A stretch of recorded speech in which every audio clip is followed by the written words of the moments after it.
Welcome, everybody. I'm Joe Gillard, editor here at ISE Magazine. Today, I'm here with Shawn McIntyre. He's the head of growth at Gaia, and we're going to talk about service provider challenges, what's being done to overcome them, and learn a little bit about Gaia today. So, Shawn, thank you, and welcome to Let's Talk Telecom. Thanks for having me. So, Shawn, if you could just tell me, what is Gaia? Why should internet service providers know about it?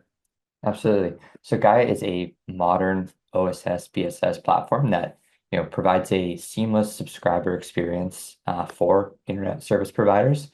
I think a couple of unique things about us is, from the scope of our product, we have a full online checkout that helps ISPs, onboard subscribers with, a modern checkout and marketing stack.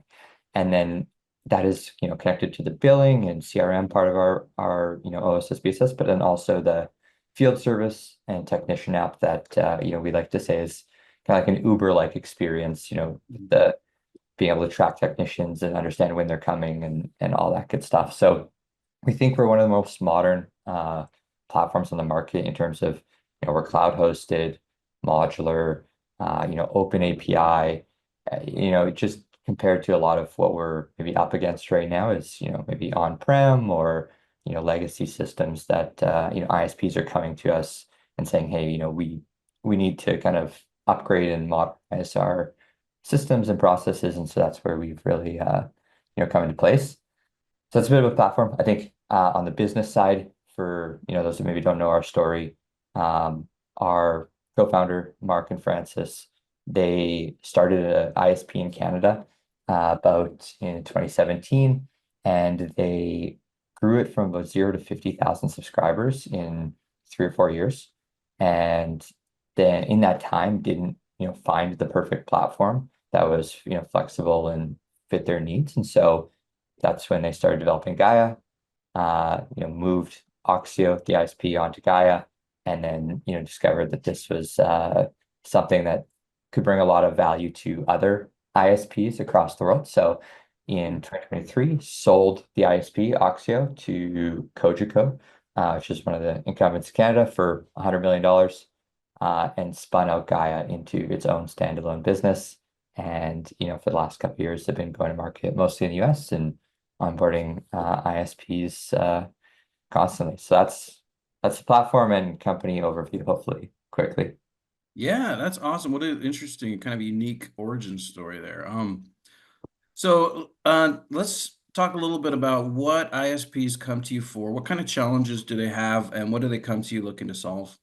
Yeah, I think, a few different things like I mentioned, maybe legacy systems, so some of the, older ISPs have been on systems for 20, 30 years that are maybe on-prem, are no longer being updated, or those companies are no longer really investing in the product. And so they're not necessarily getting the support they need or the modern features and integrations that, they need to connect to their other platforms or vendors. So that's, one. I think another one is potentially the ISPs who maybe at one point had a technical team and have built something in-house. Maybe that team is no longer there, or it was all, in one person's head. And so, they're kind of looking to figure out something that a platform that can, be there for the future, and, they don't need to hire support around it. And then I think the other thing is just, would we get the product in front of people? They like the look, the feel, the how it's going to help their CSRs, dispatchers, technicians. So those are kind of the key things, I think. I would say integrations too, like we have some integrations with other partners like a Calix or Vetro or some other tools that people, really value. And so if their current platform doesn't have that, then, they may look to shift. Awesome, thank you. So walk me through a specific example of a challenge that you've solved with Gaia or try to solve. Yeah, totally. I think one that comes to mind is a recent customer we onboarded, which was we call them Fiber. They're in kind of the Arizona, Nevada area, and they're building out a few, large projects, I think hundreds of thousands of passings. And so they're going through this kind of rapid build out and scale. And with that, they are constantly adding new passings and wanting to make sure that they are, getting high penetration rates as they build out those passings in, a quick amount of time. And so something that they requested from us as they onboarded was, a Vetro integration that would basically pull in real time their serviceability from their GIS platform into our online checkout so that customers can go to their checkout and understand are they serviceable right now and it's live and they can get sign up to get installed right away, or it's coming soon and that that lead comes in as a lead and they'll be notified as soon as that drop is made at their house.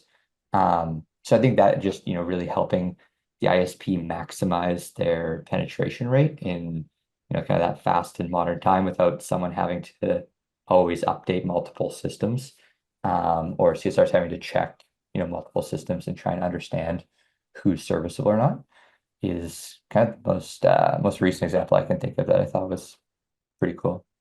Yeah, awesome.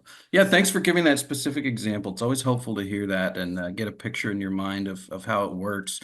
So maybe we can talk about just I want your thoughts on the broadband industry in general, where it's headed, and how Gaia and you and your role are going to be a part of it.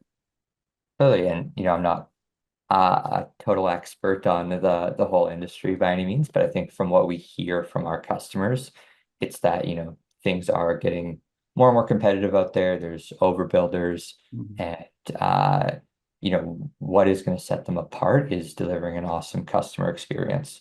And so I think that that's what we're really focused on at Gaia is how do we, like I've touched on a few times, that onboarding experience, how is that sleek and smooth and customer understands exactly what the process is, put in their credit card, pick their installation time, and then they're getting, updates on when their technician is going to be at the house. I think that's really important to us. And so that's where we're investing a lot of time and energy to just make sure that ISPs have the tools they need to grow, to deliver a great experience, and be kind of build that connection with their customers. I think on the other side too, we're really looking into how can we enable ISPs to sell other products too, right? Whether not just internet, but obviously TV, voice, potentially mobile in the future. Like how can they branch out and grow their offering to their customers? Awesome. Yeah, yeah. Great answer. That definitely aligns with what I'm hearing. And, moving beyond the speed into the services and the customer experience and is really where the industry seems to be heading. So I want to give you an opportunity if there's anything else you want to say to our listeners and viewers and readers about Gaia.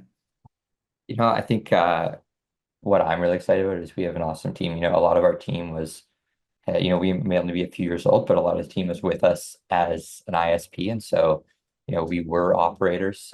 We know what it's like to, operate an ISP and, deal with customers on a daily basis. And we have a team of about 60 people right now, 50 of which are, engineering and product people. And they're every day just invested in making the product as good as they can and building innovative features to make our customers happy. So, I think for me, I'm just really excited about the team, the product, everyone that we kind of show it to is like, wow, you guys, are really onto something here.